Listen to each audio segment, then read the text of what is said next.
Sometimes we think and we speak as if we were given our powers of speech primarily to speak for ourselves, to express our feelings or to express our personalities, as we say.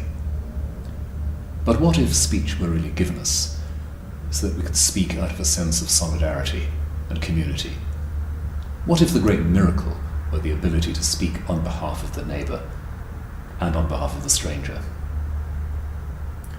This year's Holocaust Memorial Day puts that question to us very, very seriously, very earnestly.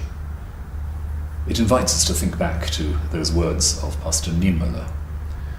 The question, if I don't speak for others, who is there to speak for me? Holocaust Memorial Day brings back to our minds the appalling consequences of a situation where people don't speak for the neighbour and don't speak for the stranger, where people are concerned about their own security, their own comfort zones. And when we look back on the tragic history of the 30s and 40s, one of the things that prevents it just being a totally dark night is the presence of some of those who were willing to speak for strangers and to take risks alongside strangers. Last year, I visited Central Africa and spent a bit of time in Congo. I heard there something of the experience of people who've lived through genocide of another kind. People who didn't know, couldn't rely on the fact that there were others to speak for them. And yet, there were some, yet there were signs of hope.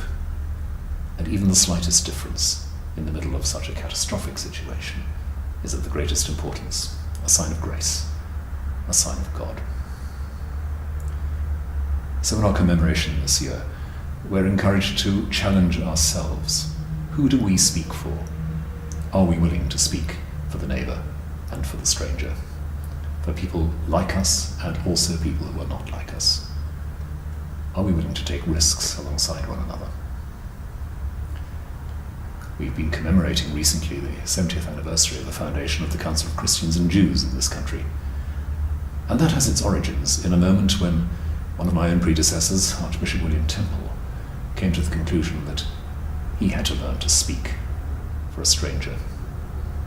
And out of that has come several decades of intense friendship building, relationship building, and witness to our wider society.